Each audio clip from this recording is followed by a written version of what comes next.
إن الحمد لله نحمده ونستعينه ونستغفره ونعوذ بالله من شرور أنفسنا ومن سيئات أعمالنا من يهده الله فلا مضل له ومن يضلل فلا هادي له وأشهد أن لا إله إلا الله وحده لا شريك له وأشهد أن محمدا عبده ورسوله يا أيها الذين آمنوا اتقوا الله حق تقاته ولا تموتن إلا وأنتم مسلمون ثم أما بعد فإن أصدق الحديث كتاب الله وخير الهدي هدي محمد صلى الله عليه وسلم وشر الأمور محدثاتها وكل محدثة بدعة وكل بدعة ضلالة اللهم صل على محمد وعلى آل محمد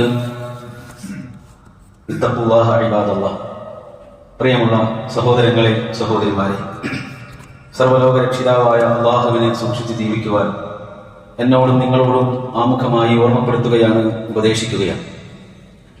2024 എന്ന കലണ്ടർ വർഷം അവസാനിച്ച് 2025 നാം പ്രവേശിക്കാൻ പോകുകയാണ്.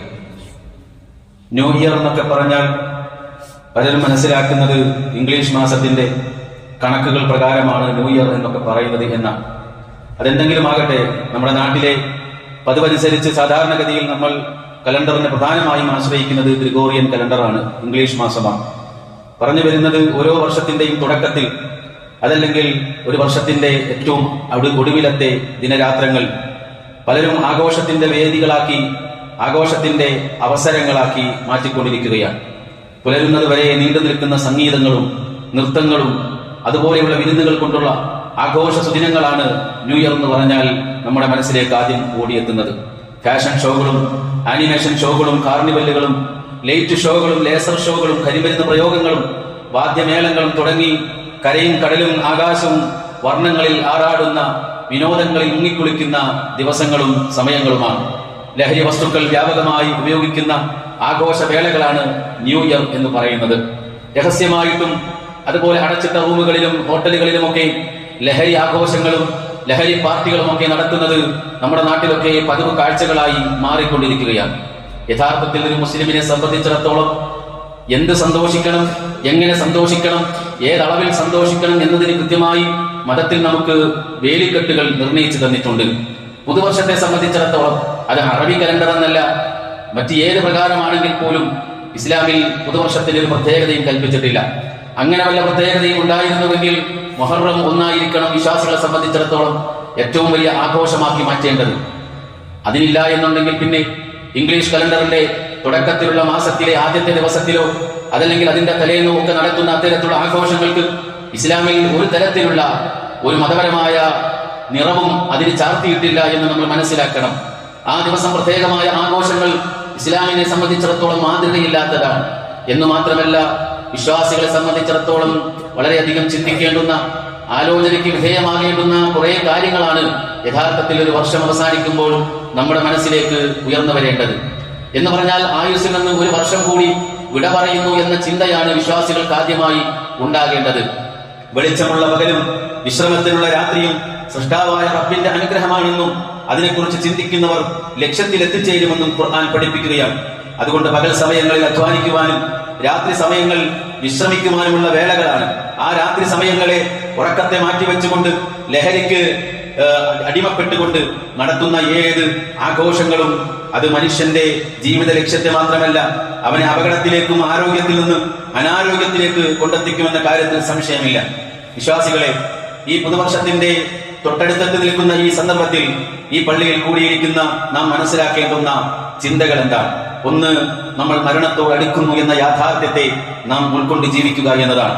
പുതിയ വർഷം കടന്നു വരുമ്പോൾ ഓർക്കേണ്ടത് നാം മരണത്തിലേക്ക് ഒരു വർഷത്തേക്ക് അടുത്തു എന്നതാണ്. ദിവസങ്ങളും ആഴ്ചകളും മാസങ്ങളും കഴിഞ്ഞു പോകുന്നത് ആയുസിന്റെയും ഇഹലോക ജീവിതത്തിന്റെയും വിരാമം കൂടിയാണ് എന്ന തിരിച്ചറിവ് സത്യവിശ്വാസികൾക്ക് കൃത്യമായിട്ടുണ്ടായിരിക്കണം. അല്ലാഹുവിന്റെ റസൂൽ പറഞ്ഞതുപോലെ ചെരുപ്പിന്റെ വാരിനേക്കാൾ അടുത്ത് നിൽക്കുന്ന മരണത്തെ നിങ്ങൾ ധാരാളമായി ഓർത്തുകൊണ്ട് ജീവിക്കണം എന്നാണ്. അബൂ ഹുറൈറ റളിയല്ലാഹു അൻഹു നിവേദനം ചെയ്യുന്ന ഹദീസിൽ കാണാൻ കഴിയും, സർവ്വ സുഖങ്ങളെയും സർവ്വ സന്തോഷങ്ങളുടെയും ചരടുകൾ മുറിച്ചു കളയുന്ന, സന്തോഷിച്ചിരിക്കുന്ന സുഖിച്ചിരിക്കുന്ന ആനന്ദത്തിലിരിക്കുന്ന മനുഷ്യരുടെ ആനന്ദത്തിന്റെ എല്ലാ സുഖങ്ങളും നഷ്ടപ്പെടുത്തുന്ന, സന്തോഷത്തിന്റെ എല്ലാ ചരടുകളും മുറിച്ചു കളയുന്ന മരണം എന്ന അവസ്ഥയെക്കുറിച്ച് നിങ്ങൾ ധാരാളമായി ചിന്തിക്കണമെന്നാണ് പ്രവാചക തിരുമേനി സല്ലല്ലാഹു അലൈഹി വസല്ലം നമുക്ക് പറഞ്ഞു തന്നിട്ടുള്ളത്. ചരിത്രത്തിൽ കുറെ ഉദാഹരണങ്ങളുണ്ട് സഹോദരങ്ങളെ. മഹാനായ മുആവിയ റളിയല്ലാഹു അൻഹു, അതേപോലെ തന്നെ ഉബൈദുല്ലാഹി ഇബ്നു ജർഹം എന്ന് പറയുന്ന രണ്ട് സഹാബികൾ തമ്മിൽ നടക്കുന്ന ഒരു സംഭാഷണം ചരിത്രത്തിൽ നമുക്ക് വായിച്ചെടുക്കാൻ സാധിക്കും. മുആവിയ റളിയല്ലാഹു അൻഹയെ സന്ദർശിച്ച ഉബൈദുല്ലാഹ് എന്ന് പറയുന്ന ഈ സഹാബിയോട്, അദ്ദേഹത്തോട് മുആവിയ റളിയല്ലാഹു അൻഹു ചോദിക്കുകയാണ്, നിങ്ങളുടെ ജീവിതത്തിൽ ഉണ്ടായ വല്ല സംഭവവും, ഓർത്തെടുക്കാൻ പറ്റുന്ന മറക്കാനാകാത്ത വല്ല സംഭവം ഉണ്ടെങ്കിൽ നിങ്ങൾ ഞങ്ങൾക്കൊന്ന് പറഞ്ഞു തരൂ. ആ സമയത്ത് ഉബൈദുല്ലാഹി ഇബ്നു ജർഹം റളിയല്ലാഹു അൻഹു പറയുകയാണ്, ഞങ്ങളുടെ നാട്ടിലേക്ക് ഒരാൾ കടന്നു വന്നു. ആരാണെന്നറിയില്ല, എന്താണെന്നറിയില്ല, എവിടെ നിന്നാണെന്നറിയില്ല. പക്ഷേ ഞങ്ങളുടെ നാട്ടിൽ വെച്ചാണ് അദ്ദേഹം മരണപ്പെട്ടത്. ഞങ്ങൾ അദ്ദേഹത്തിന്റെ മയ്യത്ത് കുളിപ്പിച്ചു, സംസ്കരിപ്പിച്ചു. ശേഷം അദ്ദേഹത്തിന് വേണ്ടി ഞങ്ങൾ മയ്യത്തും നമസ്കരിച്ചു. മയ്യത്ത് മറമാടിക്കൊണ്ടിരിക്കെ എനിക്ക് എന്റെ സങ്കടം പിടിച്ചു വെക്കാൻ കഴിയാതെ വന്നപ്പോൾ ഞാൻ കരഞ്ഞുപോയി. ആ കരച്ചിലിനിടയിൽ എന്റെ മനസ്സിലേക്ക് ഉയർന്നു വന്ന ഒരു കവിതയും ഞാൻ അങ്ങ് ചൊല്ലിപ്പോയി. എന്താണ് കവിത?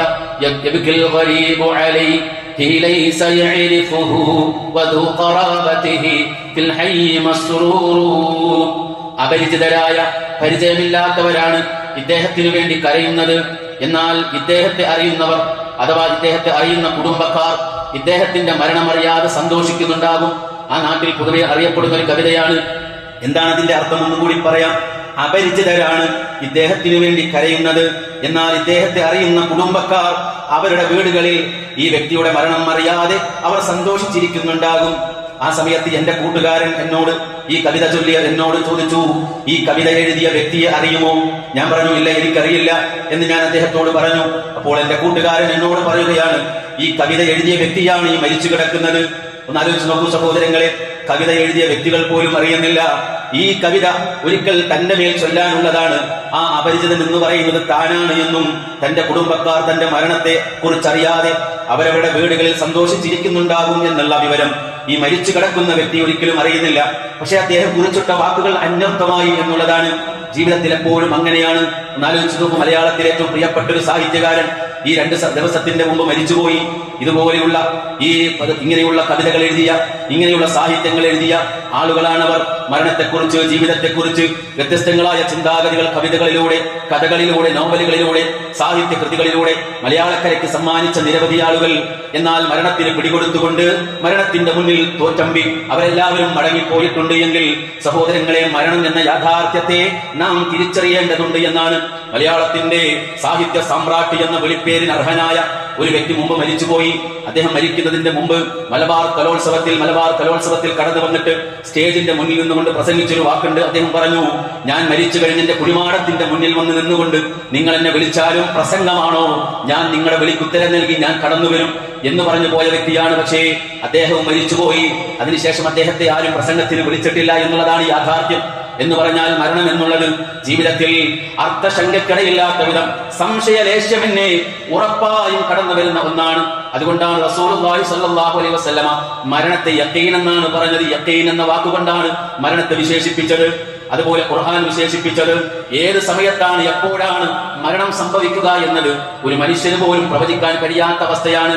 ഇന്നല്ലാഹ ഇൻദഹു ഇൽമുസ്സാഅ വയുനസ്സിലുൽ ഖൈത വയഅലമു മാ ഫിൽ അർഹാം വമാ തദ്രീ നഫ്സുൻ മാദാ തക്സിബു ഗദാ വമാ തദ്രീ നഫ്സുൻ ബിഅയ്യി അർളിൻ തമൂത് ഇന്നല്ലാഹ അലീമുൻ ഖബീർ.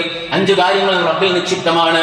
5 നാളിനെ കുറിച്ച്, മഴയെ കുറിച്ച്, ഗർഭാശയത്തിൽ വളരുന്ന ഗർഭസ്ഥ ശിശുവിനെ കുറിച്ച്, നാളെ എന്താണ് സമ്പാദിക്കുന്നത് എന്നതിനെ കുറിച്ച്, ഒരു മനുഷ്യൻ എവിടെ വെച്ചാണ് മരിക്കുന്നത് എന്നതിനെ സംബന്ധിച്ച് നിന്റെ റബ്ബിന് മാത്രം അറിയുന്ന അറിവാണെന്ന് പരിശുദ്ധ ഖുർആൻ പറയുകയാണ്. അതുകൊണ്ടാണ് ഈ ഉമ്മത്തിനെ കുറിച്ച് റസൂലുള്ളാഹി സ്വല്ലല്ലാഹു അലൈഹി വസല്ലം പറഞ്ഞിട്ടുള്ളത്, അഅമാറു ഉമ്മത്തി മാ ബൈന 60 വ 70 മാ ബൈന 60 ഇല 70. എന്റെ ഉമ്മത്തിന്റെ സാധാരണഗതിയിലുള്ള പ്രായപരിധി എന്ന് പറയുന്നത് 60നും 70നും ഇടയ്ക്കുള്ള പ്രായമാണ്. ഖാല, എന്നിട്ട് പ്രവാചക തിരുമേനി തുടരുകയാണ്, വഅഖല്ലു ഉമ്മത്തി അബ്നാഉ 70. എന്നാൽ 70നപ്പുറത്തേക്ക് പോകുന്നവർ കുറവായിരിക്കും എന്നാണ് റസൂലുള്ളാഹി സ്വല്ലല്ലാഹു അലൈഹി വസല്ലം നമുക്ക് പറഞ്ഞു തന്നിട്ടുള്ളത്. അതുകൊണ്ട് സഹോദരങ്ങളെ, ഈ വർഷം കടന്നു പോകുമ്പോൾ ഭൂമിക്ക് മുകളിൽ സുഖമായി ജീവിച്ച പലരും ഇന്ന് ഖബറിലാണ് എന്ന് നമ്മൾ ഓർക്കണം. 2024 എന്ന വർഷത്തിന്റെ തുടക്കത്തിലുണ്ടായിരുന്ന പലരും 2024 ഒടുക്കത്തിലേക്ക് എത്തിയപ്പോൾ അവർ ഇന്ന് ഖബറിന്റെ ലോകത്താണ് എന്ന് നമ്മൾ ഓർക്കണം സഹോദരങ്ങളെ. അവർ മരിക്കുമെന്ന് ആലോചിച്ചിട്ട് പോലും ഉണ്ടാവുകയില്ല. ഈ വർഷം തന്നെയാണ് എന്റെ മരണം എന്ന് നമുക്ക് ഉറപ്പിച്ചു പറയാൻ കഴിയാത്തതുപോലെ, അതുകൊണ്ട് സഹോദരങ്ങളെ, ഇനി വരാൻ പോകുന്ന വർഷം നമ്മുടെ മരണത്തിന്റെ തീയതി കുറിച്ച ആ ഡേറ്റ് കുറിച്ച വർഷമാണോ നമുക്കറിയില്ല.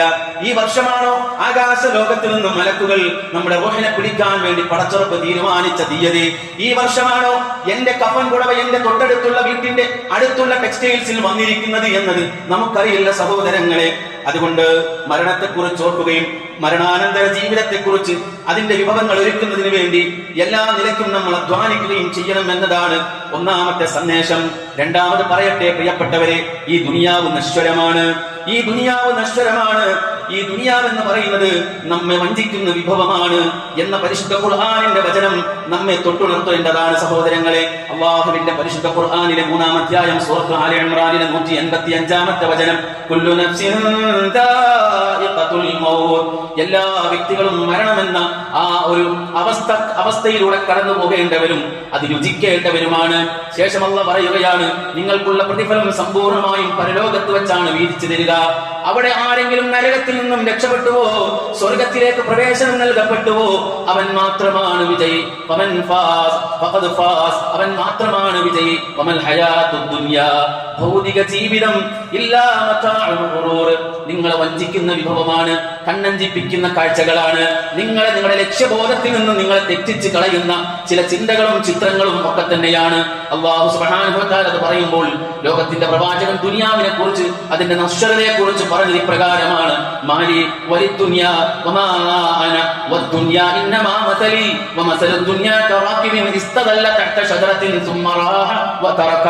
അവിടുന്ന് പറഞ്ഞത്, ഈ ദുനിയാവിനെ ഞാൻ കാണുന്നത് ഒരു യാത്രക്കാരൻ അവന്റെ യാത്രക്കിടയിൽ ക്ഷീണം തോന്നുമ്പോൾ ഒരല്പസമയം വിശ്രമിക്കാൻ വേണ്ടി കയറി നിൽക്കുന്ന അത്രയും ആ ഒരു സമയമല്ലാതെ ഈ ദുനിയാവിനെ ഞാൻ കണ്ടിട്ടില്ലെന്ന് ലോകത്തിന്റെ പ്രവാചകൻ സല്ലല്ലാഹു അലൈഹി വസല്ലം. ഒരു കൊതുകിന്റെ ചിറകിന് ചിലപ്പോൾ വിലയുണ്ടാകാം, എന്നാൽ ഒരു കൊതുകിന്റെ ചിറകിന്റെ വില പോലും ദുനിയാവിന് അല്ലാഹു കൽപ്പിച്ചിട്ടില്ല എന്നും നമ്മൾ മനസ്സിലാക്കണം. അല്ലാഹുവിന്റെ ഹബീബ് പറഞ്ഞിട്ടുണ്ടല്ലോ, ലൗ കാനത്തി ദുനിയാ തഅദിലു ഇൻദല്ലാഹി ജനാഹ ബഊദത്തിൻ മാ സഖാ മിൻഹാ കാഫിറൻ മിൻഹാ ശുർബത മാ. ഒരു കൊതുകിന്റെ ചിറകിന്റെ വിലയെങ്കിലും അല്ലാഹു ദുനിയാവിന് കൽപ്പിച്ചിരുന്നെങ്കിൽ അള്ളാഹുവിനെ ധിക്കരിച്ച് ജീവിക്കുന്ന സത്യനിഷേധികൾക്ക് ഒരു തുള്ളി വെള്ളം പോലും അള്ളാഹു കൊടുക്കുമായിരുന്നില്ല എന്നാണ്. അങ്ങനെയുള്ള ദുനിയാവിൽ നമ്മൾ എങ്ങനെ ജീവിക്കണം എന്നത് ലോകത്തിന്റെ പ്രവാചകൻ നമുക്ക് പഠിപ്പിച്ചു തന്നിട്ടുണ്ട്. കുൻ ഫിദ് ദുനിയാ കഅന്നക ഗരീബ്, ഗരീബിനെ പോലെ നീ ജീവിക്കണം, അപരിചിതനെ പോലെ. ഒരു പരിചയമില്ലാത്തൊരു നാട്ടിൽ വന്നിറങ്ങുമ്പോൾ ഉണ്ടാകുന്ന ഒരു അങ്കലാപ്പുണ്ടല്ലോ, എന്ത് ചെയ്യണം, എവിടെ ചെയ്യണം എന്ന് തുടങ്ങുന്ന ഒരു അങ്കലാപ്പ്. ആ അങ്കലാപ്പോടെ ഒരു അപരിചിതനെ പോലെ ഈ ദുനിയാവിൽ നീ ജീവിക്കണം. പക്ഷേ ദൗർഭാഗ്യവശാൽ നമ്മൾ നേരെ തിരിച്ചാണ്. ഈ ദുനിയാവുമായിട്ട് മാത്രമേ നമുക്ക് ബന്ധമുള്ളൂ, ആഖിറത്തെ കുറിച്ചുള്ള ചിന്തകൾ നമ്മെ ലെവലേശം അലട്ടുന്നില്ല എന്നുള്ളതാണ്. ദുനിയാവിന് വേണ്ടി മരിക്കാൻ തയ്യാറാണ്, ജീവിക്കാൻ വേണ്ടി മരിക്കാൻ തയ്യാറാണ് നമ്മൾ, പക്ഷെ ആഖിറത്തിന് വേണ്ടി ജീവിക്കാൻ നമ്മൾ തയ്യാറാകുന്നില്ല എന്നതാണ് സഹോദരങ്ങളെ. അല്ലാഹുവിന്റെ റസൂൽ നമുക്ക് തുടർന്നും പറഞ്ഞു തരികയാണ്. ഇബ്നു ഉമർ റളിയല്ലാഹു അൻഹു വിശദീകരിക്കുന്നു, ഇദാ അംസൈത ഫലാ തൻതദിരിസ് സ്വബാഹ്, നേരം വെളുത്താൽ അല്ലെങ്കിൽ വൈകുന്നേരമായാൽ പ്രഭാതം എന്നുള്ളൊരവസ്ഥയെ നീ കാത്തിരിക്കണ്ട, നാളെ രാവിലെ ആകട്ടെ എന്ന് വിചാരിച്ച് നീ കാത്തിരിക്കണ്ട, ഇന്ന് തുടങ്ങേണ്ടത് ഇന്ന് തുടങ്ങണം. അതേപോലെ വൈദാ അസ്ബഹ്ത ഫലാ തൻതദിരിൽ മസാ, പ്രഭാതമായാൽ വൈകുന്നേരമാകട്ടെ എന്ന് വിചാരിച്ചുകൊണ്ട് നീ ആരെയും കാത്തിരിക്കേണ്ടതില്ല, അല്ലെങ്കിൽ ഒന്നിനും നീ വെയിറ്റ് ചെയ്യേണ്ടതില്ല.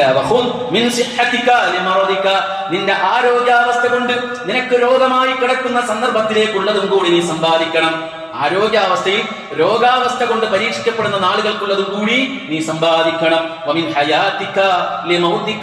നിന്റെ ജീവിതം കൊണ്ട് നിന്റെ മരണത്തിന് വേണ്ടി നീ സമ്പാദിച്ചു വെക്കണമെന്നാണ് പരിശുദ്ധ ഖുർആനും തിരുനബി സല്ലല്ലാഹു അലൈഹി വസല്ലമയും സഹാബത്തും ഒക്കെയും നമ്മോട് ആവശ്യപ്പെടുന്നതെങ്കിൽ സഹോദരങ്ങളെ, ആ നാളേക്ക് വേണ്ടിയുള്ള ഒരുക്കം അത് കൃത്യമായിരിക്കണം. അപ്പൊ ദുനിയാവിന്റെ നശ്വരതയെ കുറിച്ച് നമ്മൾ മനസ്സിലാക്കുക. മൂന്നാമതായി നമ്മൾ മനസ്സിലാക്കേണ്ടത്, നാളേക്ക് വേണ്ടി നമ്മൾ എന്ത് സമ്പാദിച്ചു എന്ന ചിന്തകൾ നമ്മെ അലട്ടണം. പരിശുദ്ധ ഖുർആൻ സൂറത്തുൽ ഹശ്റിലൂടെ അല്ലാഹു ഓർമ്മിപ്പിച്ചത് പലപ്പോഴും നമ്മൾ ആവർത്തിച്ച് പാരായണം ചെയ്യുന്നതാണ്. യാ അയ്യുഹല്ലദീന ആമനു തഖുല്ലാഹ വൽ തൻദുർ നഫ്സും മാ ലാ തക്സിബു വൽ തൻദുർ നഫ്സും മാ ഖദ്ദമത് ലിഗദിൻ വത്തഖുല്ലാഹ. വിശ്വാസികളെ, ഈമാനുള്ളവരെ, നിങ്ങൾ അല്ലാഹുവിനെ സൂക്ഷിച്ച് ജീവിക്കണം.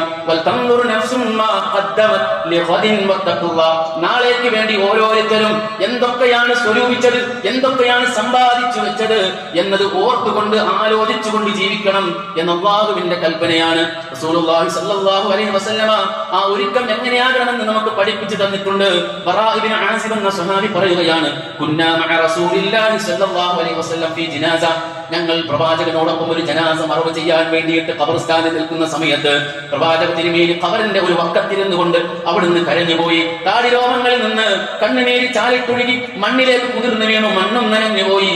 എന്നിട്ട് അവിടുന്ന് സ്വല്ലല്ലാഹു അലൈഹി വസല്ലം പറയുകയാണ്, യാ ഇഖ്വാനി, എന്റെ സഹോദരങ്ങളെ, ലിമിത്ലി ഹാദാ ഫഅഇദൂ, ഇതുപോലൊരു ദിവസം, ഇതുപോലൊരു സമയം, ഇതുപോലൊരു സാഹചര്യം നിങ്ങൾക്കും വരാനുണ്ട്. മറ്റുള്ളവരെ ചുമലിലേറി നിങ്ങളെ കൊണ്ടുവരുന്നൊരു സാഹചര്യമുണ്ട്. നിങ്ങളെ ഇവിടെ വെച്ചിട്ട് ഖബറിന്റെ പണി തീരുവോളം ഇങ്ങനെ അവിടെ കാത്തുവച്ചിരിക്കുന്ന ഒരു സമയമുണ്ട്. ജീവിതത്തിൽ ഒരല്പസമയം പോലും സമയമില്ല എന്ന് പറഞ്ഞുകൊണ്ട് മറ്റുള്ള കാര്യങ്ങളെല്ലാം മാറ്റിവെക്കുന്ന, മറ്റുള്ള കാര്യങ്ങളെല്ലാം തന്നെ നിറവേറ്റുന്ന, എന്നാൽ ദീനിന്റെ കാര്യങ്ങൾക്ക് വേണ്ടി സമയം കണ്ടെത്താത്ത, സമയമില്ല സമയമില്ല സമയമില്ല എന്ന് പറഞ്ഞുകൊണ്ട് ജീവിച്ചിരുന്ന ആളുകൾ മറ്റുള്ളവരുടെ അവരുടെ ഔദാര്യത്തിന്റെ പേരിൽ അവരുടെ ഔദാര്യത്തിന് വേണ്ടി കാത്തിരിക്കുന്ന സമയമാണ്. ജീവിച്ചിരിക്കുന്നവർ വിചാരിക്കണം മയ്യത്തിനെ കൊണ്ടുപോകണോ വേണ്ടേ എന്നുള്ളത്. ആ മനുഷ്യൻ ജീവിതത്തിൽ ഇതുവരെ വിശ്രമിച്ചിട്ടില്ല, ഓട്ടമാണ്, ഓട്ടം, സമയമില്ല. ഇപ്പോൾ എന്താണ്, അയാൾക്ക് സമയമുണ്ട്, മറ്റുള്ളവർക്ക് ഇപ്പോ സമയമില്ല. അവര് വിചാരിക്കണം ഇയാളെ എടുത്ത് പള്ളി കൊണ്ടുപോകണോ, പള്ളിയിൽ നിന്ന് കുഴിയിലേക്ക് കൊണ്ടുവെക്കണം എന്നുള്ളത് ജീവിച്ചിരിക്കുന്നവർ വിചാരിക്കണം. റസൂലുള്ളാഹി പറയുകയാണ്, യാ ഇഖ്വാനി, എന്റെ സഹോദരങ്ങളെ, ലിമിത്ലി ഹാദാ ഫഅഇദൂ, ഇതുപോലൊരു സന്ദർഭം നിങ്ങൾക്കും വരും, അതിനുവേണ്ടി നിങ്ങൾ തയ്യാറായിക്കോളൂ, പ്രിപ്പയർ ആയിക്കോളൂ എന്നാണ് പ്രവാചകൻ പറഞ്ഞിട്ടുള്ളത്.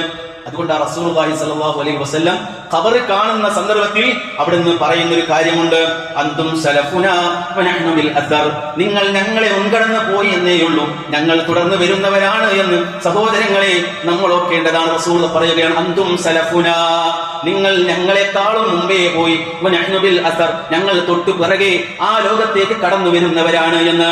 അതുകൊണ്ട് സഹോദരങ്ങളെ, ആ പരലോകത്തിന് വേണ്ടിയിട്ട് ഒരുങ്ങണം, തയ്യാറാകണം. നോക്കൂ, നിങ്ങൾ പലപ്പോഴും ദുനിയാവിന്റെ ശ്രദ്ധകളാൽ പരലോകത്തെ മറന്നുപോകുന്ന ആളുകളാണ് നമ്മൾ.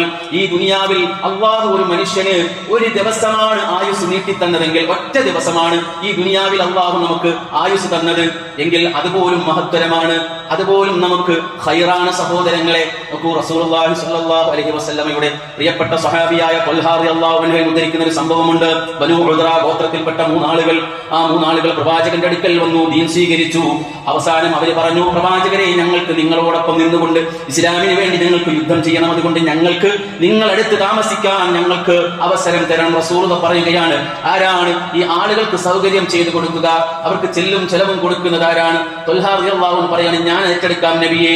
അങ്ങനെ ത്വൽഹാ റളിയല്ലാഹു അൻഹു പറയുകയാണ്, ആദ്യത്തെയാൾ പ്രവാചക സല്ലല്ലാഹു അലൈഹി വസല്ലം ഒരു സൈന്യത്തെ നിയോഗിച്ചപ്പോൾ അതിൽ ഉൾപ്പെടുത്തി അദ്ദേഹത്തെ പറഞ്ഞു വിട്ടു, അദ്ദേഹം ഷഹീദായി. രണ്ടാമത്തെ വ്യക്തിയും ഇതുപോലെ മറ്റൊരു യുദ്ധ സന്ദർഭത്തിൽ അദ്ദേഹവും ഷഹീദായി. മൂന്നാമത്തെ വ്യക്തി ഉണ്ടല്ലോ, നോർമലായി കട്ടിൽ കിടന്നുകൊണ്ട് സാധാരണഗതിയിൽ അദ്ദേഹം മരിച്ചും പോയി. അദ്ദേഹം പറയുകയാണ്, സ്വപ്നം കാണുകയാണ് ഞാൻ, അള്ളാഹുവിന് സ്വപ്നം കാണിച്ചു കൊടുത്തു. എന്താ സ്വപ്നം? ഈ മൂന്ന് പേരും സ്വർഗത്തിൽ കിടക്കാണ്. പക്ഷേ മുന്നിൽ നടക്കുന്നത്, ലീഡറായി പോകുന്നത്, മൂന്നാമതായി കട്ടിലിൽ കിടന്ന് മരിച്ച, ഷഹീദല്ലാത്ത രൂപത്തിൽ മരിച്ച വ്യക്തിയാണ്. ഈ വ്യക്തിയാണ് മുന്നിൽ നടക്കുന്നത് എന്ന് മനസ്സിലാക്കിയപ്പോൾ അതിൽ ആശ്ചര്യം തോന്നിയ ത്വൽഹാ റളിയല്ലാഹു അൻഹു പ്രവാചകന്റെ അടുക്കൽ വന്നുകൊണ്ട് ഈ സംഭവങ്ങളൊക്കെ വിവരിച്ചപ്പോ അല്ലാഹുവിന്റെ റസൂൽ സല്ലല്ലാഹു അലൈഹി വസല്ലം പറഞ്ഞത് എന്താണെന്ന് അറിയുമോ? ലൈസ അഹദുൻ അഫ്ദലു ഇൻദല്ലാഹി മിൻ മുഅ്മിനിൻ യുഅമ്മറു ഫിൽ ഇസ്ലാം ലിതസ്ബീഹിഹി വതക്ബീരിഹി വതഹ്ലീലിഹി. അവിടുന്ന് സല്ലല്ലാഹു അലൈഹി വസല്ലം പറയുകയാണ്, അല്ലാഹുവിന്റെ അടുക്കൽ ഒരു മുഅ്മിനെ സംബന്ധിച്ചിടത്തോളം ഇസ്ലാമിലൂടെ വളരുന്ന, തക്ബീറുകളിലൂടെ വളരുന്ന, തഹ്ലീലുകൾ ചൊല്ലിക്കൊണ്ട് ജീവിതത്തിൽ പകർത്തിക്കൊണ്ട് വളരുന്ന, അതുപോലെ തസ്ബീഹുകൾ ചൊല്ലി അത് ജീവിതത്തിൽ പകർത്തിക്കൊണ്ട് വളരുന്ന, എന്ന് പറഞ്ഞാൽ നമസ്കാരാദി കർമ്മങ്ങൾ, മറ്റുള്ള കാര്യങ്ങളിലെല്ലാം തക്ബീറും തഹ്മീദും തഹ്ലീലും ഒക്കെയുണ്ട്. അങ്ങനെ ഇസ്ലാമിലൂടെ വളരുന്ന ഒരു വ്യക്തിയെ സംബന്ധിച്ചിടത്തോളം അങ്ങനെയുള്ള ഒരു മുഅ്മിനിനേക്കാൾ അല്ലാഹുവിന്റെ അടുക്കൽ അഫ്ദലായിട്ട് മറ്റൊരാളുമില്ല. അങ്ങനെയുള്ള ഒരു മുഅ്മിനിനേക്കാളും അഫ്ദലായിട്ട് മറ്റൊരാളുമില്ല എന്ന് പറഞ്ഞാൽ ഈ വ്യക്തി പിന്നീട് കുറെ കാലം ജീവിച്ചു. ആ വ്യക്തിക്ക് കുറെ കാലം തസ്ബീഹുകൾ ചൊല്ലാൻ, തക്ബീറുകൾ ചൊല്ലാൻ, തഹ്ലീലുകൾ ചൊല്ലാൻ, പ്രാർത്ഥിക്കാൻ, നമസ്കരിക്കാൻ, സക്കാത്ത് കൊടുക്കാൻ, സദഖ കൊടുക്കാൻ, അതുപോലെയുള്ള റമദാൻ മാസത്തിൽ നോമ്പെടുക്കാൻ കുറെ നന്മകൾ ചെയ്യാൻ അയാൾക്ക് അവസരം കിട്ടി എന്നുള്ളത് കൊണ്ടാണ്. അതുകൊണ്ട് സഹോദരങ്ങളെ, ആയുസ്സുണ്ടെങ്കിൽ നന്മകൾ ചെയ്ത് ജീവിച്ചാൽ നല്ലത്, ഇല്ലെങ്കിലോ പരലോകത്ത് നഷ്ടക്കാരുടെ കൂട്ടത്തിൽ നമ്മൾ ഉൾപ്പെടും. അതുകൊണ്ട് സഹോദരങ്ങളെ, ഉമർ ഇബ്നു ഖത്താബ് പറഞ്ഞതുപോലെ ഹാസിബു അൻഫുസകും ഖബ്ല അൻ തുഹാസബു വസിനു അൻഫുസകും ഖബ്ല അൻ തുസനു വതസയ്യനു ലിൽ അർളിൽ അക്ബർ യൗമ തുഅറദൂന ലാ തഖ്ഫാ മിൻകും ഖാഫിയ. അദ്ദേഹം പറഞ്ഞ വാക്കുകൾ പല സന്ദർഭങ്ങളിൽ നമ്മൾ കേട്ടിട്ടുണ്ട്. എന്താ പറഞ്ഞത്? നിങ്ങൾ അള്ളാഹുവിന്റെ അടുക്കൽ നിങ്ങളെ നിർത്തിപ്പൊരിക്കുന്ന ഒരു വിചാരണയുണ്ട്.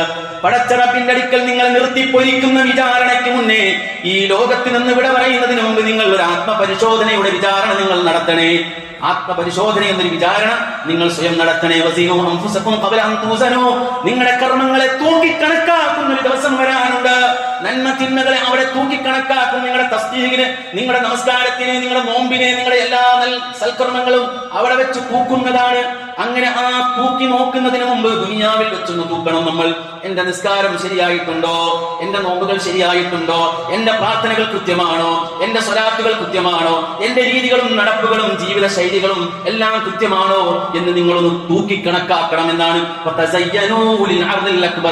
ഏറ്റവും മഹത്തായ വിചാരണ അഥവാ പൊതുപ്രദർശനം അവിടെ നടക്കുന്നതാണ്. ആ പൊതുപ്രദർശനം നടക്കുന്നതിന് മുമ്പായിട്ട് നിങ്ങൾ ഈ ദുനിയാവിൽ നിങ്ങളുടെ കാര്യങ്ങൾ സ്വയം ഒന്ന് വിലയിരുത്തണം എന്നാണ് അദ്ദേഹം നമുക്ക് നൽകിയ ഉപദേശം. പരിശുദ്ധ ഖുർആനിലെ ഒരു ആയത്ത് ഓതിയിട്ടാണ് അദ്ദേഹം അതിന്റെ ബാക്കി ഭാഗം പറഞ്ഞിട്ടുള്ളത് എന്ന് നമ്മൾ ആലോചിക്കണം സഹോദരങ്ങളെ. ദിവസങ്ങൾ ആരെയും കാത്തു നിൽക്കുന്നില്ല എന്നതൊരു യാഥാർത്ഥ്യമാണ്. നിങ്ങളൊന്ന് ആലോചിച്ച് നോക്കൂ. ഇപ്പോൾ അടുത്ത റമദാൻ വരാറായി. ഇതേതാ മാസം അറിയോ നിങ്ങൾക്ക്? അറബി മാസം. ഇത് ജുമാദുൽ ഉഖറയാണ് എന്ന് പറഞ്ഞാൽ അടുത്ത മാസം റജബാണ്. അതിന്റെ അടുത്ത മാസം ശഅബാനാണ്. അതിന്റെ അടുത്ത മാസം റമദാനാണ്. കഴിഞ്ഞ കൊല്ലത്തെ റമദാൻ മാസത്തിന്റെ നോമ്പ് തുറന്നതിന്റെ ടേസ്റ്റ് അത് നാവിന്റെ തുമ്പിൽ നിന്ന് മാറിപ്പോയിട്ടില്ല.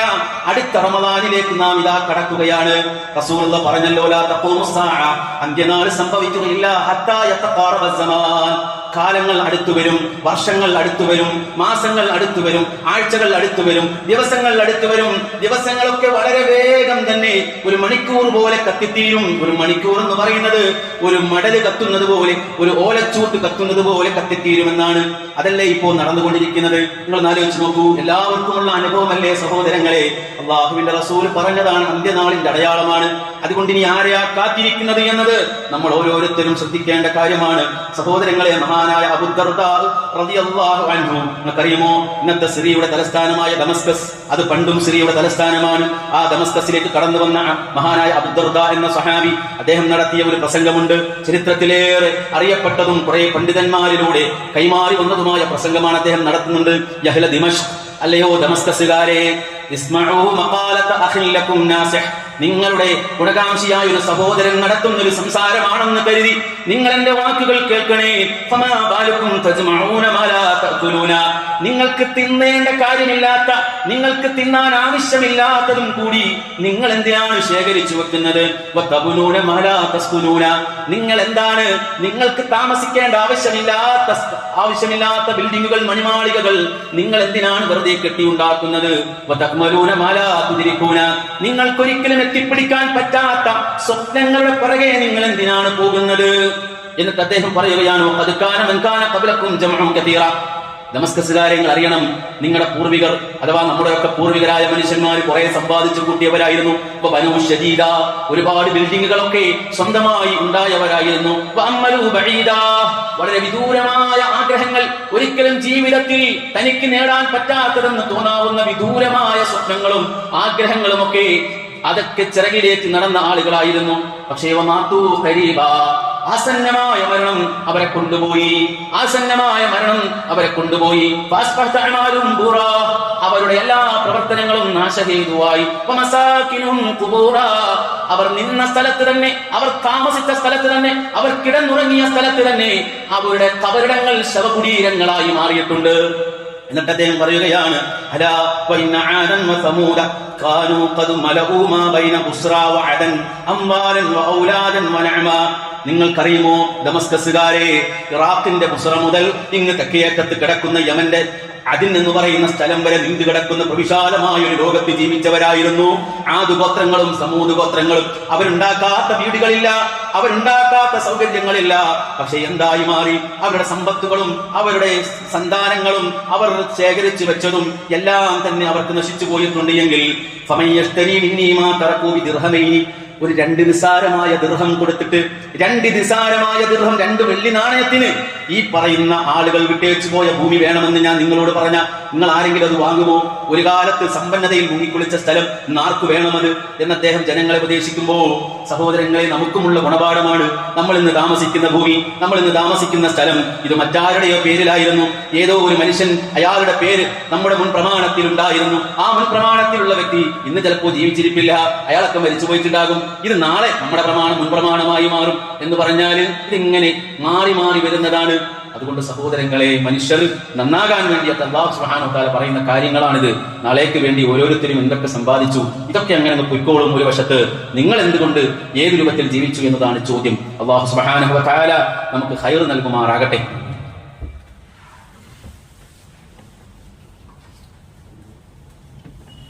ബിസ്മില്ലാഹി അൽഹംദുലില്ലാഹ് വസ്സലാത്തു വസ്സലാമു അലാ റസൂലില്ലാഹ് വഅലാ ആലിഹി വസഹാബതിഹി വസല്ലമ തസ്ലീമൻ കതീറാ. ഇത്തഖുല്ലാഹ ഇബാദല്ലാഹ്. പ്രിയമുള്ള സഹോദരങ്ങളെ, സഹോദരിമാരെ, സർവശക്തനായ റബ്ബിനെ ഭയപ്പെട്ട് ജീവിക്കുവാൻ എന്നോടും നിങ്ങളോടും ഒരിക്കൽ കൂടി ഓർമ്മപ്പെടുത്തുകയാണ്, ഉപദേശിക്കുകയാണ്. സഹോദരങ്ങളെ, പലപ്പോഴും നമ്മുടെ ജീവിതത്തിന്റെ തിരക്കുകൾക്കിടയിൽ അതല്ലെങ്കിൽ അശ്രദ്ധ കൊണ്ടോ അലംഭാവങ്ങൾ കൊണ്ടോ നമ്മൾ നഷ്ടപ്പെടുത്തുന്ന കുറെ നന്മകളുടെ കൂട്ടത്തിൽ വളരെ പ്രധാനപ്പെട്ട നിർബന്ധമായ ഒരു കർമ്മമുണ്ട്. അതെന്താണത്? നമസ്കാരമാണ്. എന്നാൽ നമസ്കാരത്തിൽ തന്നെ ശ്രദ്ധ കൊടുക്കുന്നവർ പലപ്പോഴും ജമാഅത്ത് നമസ്കാരങ്ങൾക്ക് യാതൊരു തരത്തിലുള്ള പരിഗണനയും കൊടുക്കുന്നില്ല എന്നുള്ളത് വളരെ വേദനയോടുകൂടിയാണ് ഞാൻ ഇവിടെ നിന്ന് സംസാരിക്കുന്നത്. ഒന്ന് നോക്കൂ നിങ്ങൾ, പലപ്പോഴും നമ്മൾ സുബഹിക്ക് പങ്കെടുക്കുന്നവരായിരിക്കും. സുബഹിക്ക് പങ്കെടുക്കുന്നത് നല്ലതാണ്, ഖൈറാണ്, അൽഹംദുലില്ലാഹ്, അള്ളാഹു നിലനിർത്തി തരട്ടെ. പക്ഷേ നിങ്ങൾ ആലോചിച്ച് നോക്കൂ, അസർ നമസ്കാരം, ഞാൻ ആ കാര്യത്തെ കുറിച്ച് പറയാനാണ് ഈ സന്ദർഭം ഉപയോഗിക്കുന്നത്. അസർ നമസ്കാരത്തിന്റെ ജമാഅത്തിന് കൃത്യമായിട്ട് പള്ളിയിൽ സംഘടിത നമസ്കാരത്തിൽ പങ്കെടുക്കുന്ന എത്ര പേര് നമ്മുടെ കൂട്ടത്തിലുണ്ട് എന്ന് ചോദിച്ചാൽ ആത്മാർത്ഥമായിട്ട് നെഞ്ചത്ത് കൈവച്ചുകൊണ്ട് പറയാൻ സഹോദരങ്ങളെ നമുക്ക് കഴിയുമോ? അസർ നമസ്കാരം ഇസ്ലാമിൽ വളരെ പ്രധാനമുള്ള, പരിശുദ്ധ ഖുർആനിൽ തന്നെ മുസ്ത എന്ന പേരോടുകൂടി എടുത്തു പറഞ്ഞ നമസ്കാരം, സ്വലാത്തുൽ മുസ്ത. പരിശുദ്ധ ഖുർആൻ പറഞ്ഞു, ഹാഫിളു അല സ്വലവാതി വസ്സലാത്തിൽ മുസ്ത. നിങ്ങൾ പ്രാർത്ഥനകൾ അഥവാ നമസ്കാരങ്ങൾ സൂക്ഷ്മതയോടുകൂടി നിർവഹിച്ചു പോരണം. പ്രത്യേകിച്ചും സ്വലാത്തുൽ മുസ്ത, മധ്യാഹ്ന നമസ്കാരം, ആ നമസ്കാരം നിങ്ങൾ കൃത്യമായിട്ട് നിർവഹിക്കണം. റസൂലുള്ളാഹി സ്വല്ലല്ലാഹു അലൈഹി വസല്ലം അഹ്സാബ് യുദ്ധത്തിന്റെ സന്ദർഭത്തിൽ ശത്രുക്കളെ നേരിട്ട് കൊണ്ടിരിക്കുമ്പോൾ അവരുടെ ആക്രമണങ്ങൾ പ്രതിരോധിക്കുവാൻ വേണ്ടിയിട്ട് പ്രവാചകന് സമയം കുറെ ചെലവഴിക്കേണ്ടി വന്നതുകൊണ്ട് അസർ നമസ്കാരം പ്രവാചകന് സമയത്ത് നമസ്കരിക്കാൻ കഴിഞ്ഞില്ല എന്ന് ഓർക്കണം.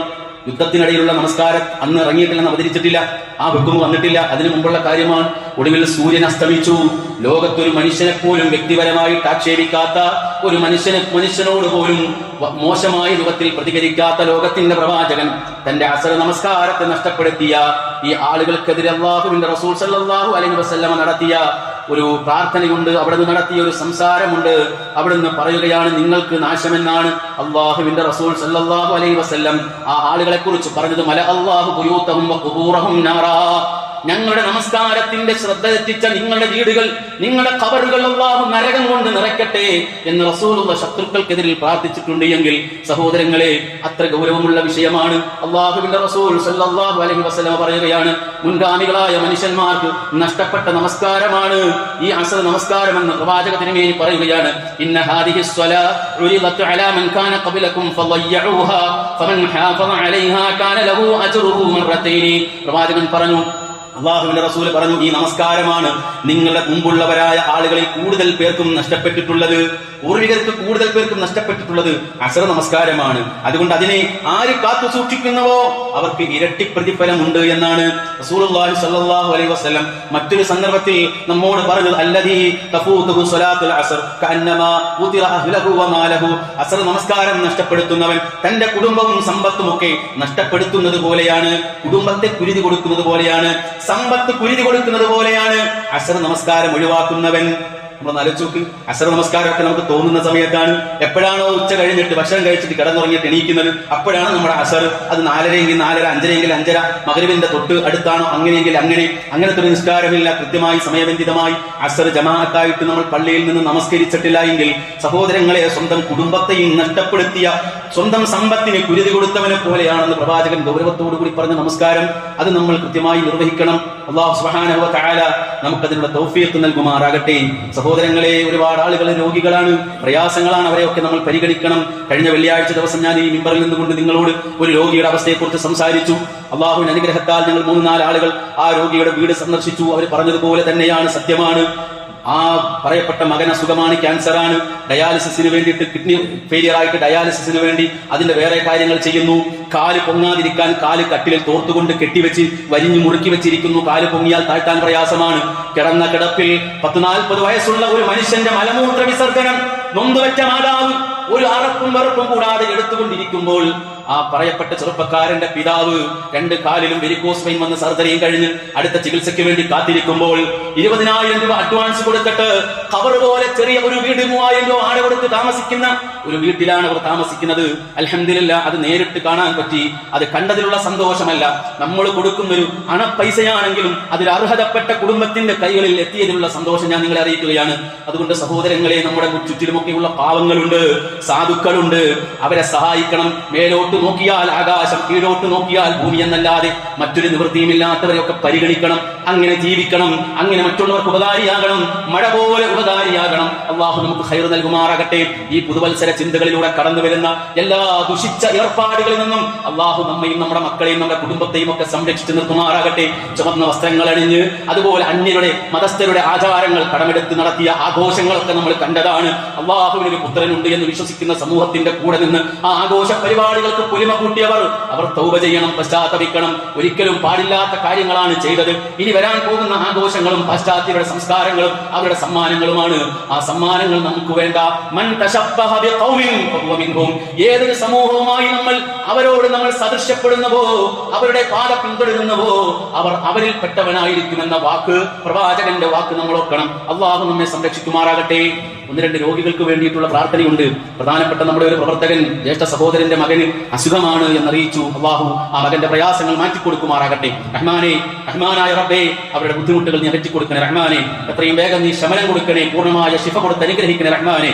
അതുപോലെ നമ്മുടെ നാട്ടിലുള്ള ഒരു പാവപ്പെട്ട 19 വയസ്സുള്ള ഒരു ചെറുപ്പക്കാരൻ പയ്യൻ ഒരു ആക്സിഡന്റ് സംഭവിച്ചു. വലിയ ഗുരുതരമായ അവസ്ഥയിലൂടെ കടന്നുപോയി. അൽഹംദുലില്ലാഹ്, ഇപ്പോൾ അദ്ദേഹത്തിന് കുറച്ച് മാറ്റങ്ങൾ കണ്ടു തുടങ്ങി, ആശാവഹമായിട്ടുള്ള പുരോഗതി കണ്ടു തുടങ്ങി എന്ന് നമുക്ക് അറിയാൻ സാധിച്ചു. അൽഹംദുലില്ലാഹ്. അല്ലാഹുവേ, ആ കുട്ടിയുടെ ആരോഗ്യനില നീ പൂർവാധികം നല്ല രൂപത്തിൽ ശരിയാക്കി കൊടുക്കണേ റഹ്മാനെ. അല്ലാഹുവേ, പൂർവാധികം ശക്തമായ ആരോഗ്യം കൊടുക്കണേ റഹ്മാനെ.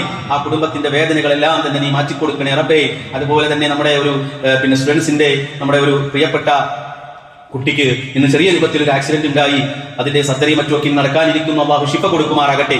അത്തരത്തിലുള്ള അപകടങ്ങളിൽ നിന്ന് അള്ളാഹു നമ്മയും നമ്മുടെ മക്കളെയും കുടുംബത്തെയും നാം സ്നേഹിക്കുന്നവരെയും ഒക്കെ സംരക്ഷിക്കുമാറാകട്ടെ. അശ്രദ്ധ മുഖേനയോ അതല്ലെങ്കിൽ മറ്റെന്തെങ്കിലും കാരണത്താലോ സംഭവിക്കുന്ന ഈ പ്രയാസങ്ങൾ അത് ജീവിതത്തിൽ ഒരു വലിയ ദുഃഖമായി മാറാൻ അതൊക്കെ ധാരാളമാണ്. അള്ളാഹുവേ, നീ ഞങ്ങളെ സംരക്ഷിക്കുന്ന റഹ്മാനെ. അതുപോലെ മറ്റുള്ള രോഗികളുണ്ട്, സ്ഥിരമായിട്ട് പ്രാർത്ഥിക്കാൻ ആവശ്യപ്പെടുന്നവർ. റഹ്മാനെ, എല്ലാവരുടെയും പ്രയാസങ്ങൾ മാറ്റിക്കൊടുക്കുന്ന റഹ്മാനെ. ഞങ്ങളുടെ കൂട്ടത്തിൽ ഞങ്ങളുടെ മാതാപിതാക്കൾ ഈ അടുത്തും അതേപോലെ മുമ്പുമൊക്കെയായിട്ട് മരിച്ചുപോയി ഞങ്ങളുടെ മാതാപിതാക്കൾക്ക് അവരുടെ ഖബർ നീ വിശാലമാക്കി കൊടുക്കണേ റഹ്മാനെ. അള്ളാഹുവേ, അവരുടെ ഖബറിൽ നീ വെളിച്ചം കൊടുക്കണേ റബ്ബേ. ജീവിച്ചിരിക്കുന്ന ഞങ്ങളുടെ മാതാപിതാക്കൾക്ക് നീ ഖൈർ കൊടുക്കണേ റഹ്മാനെ. അള്ളാഹുവേ, ഞങ്ങളുടെ ഫലസ്തീനിലെ സഹോദരങ്ങൾക്ക് സന്തോഷം കൊടുക്കുന്ന റഹ്മാനെ, സമാധാനം കൊടുക്കുന്ന റഹ്മാനെ. അള്ളാഹുവേ, മധ്യപൗരസ്ത്യ മേഖലയിൽ സ്ഥിതി ചെയ്യുന്ന ആ ഷർഖുൽ ഔസത്തിൽ സ്ഥിതി ചെയ്യുന്ന അഥവാ ഷ്യാമിലും മറ്റുമൊക്കെ സ്ഥിതി ചെയ്യുന്ന എല്ലാവർക്കും സമാധാനം കൊടുക്കണേ റഹ്മാനെ. അള്ളാഹു ഇസ്രായേലിന്റെ കരാള ഹസ്തങ്ങളിൽ നിന്ന് മോചിപ്പിക്കുന്ന റഹ്മാനെ.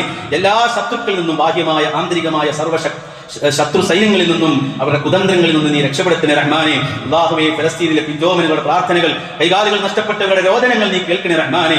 കുടുംബം നഷ്ടപ്പെട്ടവരുടെ, ബിസിനസ്സുകൾ തകർന്നവരുടെ, ഭൂമി നഷ്ടപ്പെട്ടവരുടെ, ജീവിതം തന്നെ തകർന്നവരുടെ പ്രാർത്ഥനകൾ നീ സ്വീകരിക്കണേ, കേൾക്കണേ റഹ്മാനെ. ഇരു ഹറമുകളിൽ നിന്ന് ലക്ഷക്കണക്കിന് ആളുകൾ നടത്തുന്ന പ്രാർത്ഥനകൾ നീ സ്വീകരിക്കണേ റഹ്മാനെ. അല്ലാഹുമ്മ ഗ്ഫിർ മുഅ്മിനീന വൽ മുഅ്മിനാത്ത് വൽ മുസ്ലിമീന വൽ മുസ്ലിമാത്ത് അൽ അഹ്യാഇ മിൻഹും വൽ അംവാത്ത്. അല്ലാഹുമ്മ അഇസ്സൽ ഇസ്ലാമ വൽ മുസ്ലിമീൻ വഅദില്ല അശ്ശിർക വൽ മുശ്രികീൻ. അല്ലാഹുമ്മ അഇസ്സൽ ഇസ്ലാമ വൽ മുസ്ലിമീൻ വഅദില്ല അൽ കുഫ്ര വൽ കാഫിരീൻ. അല്ലാഹുമ്മ അൻസുർ ഇഖ്വാനന അൽ മുസ്ലിമീന ഫീ ഗസ്സ.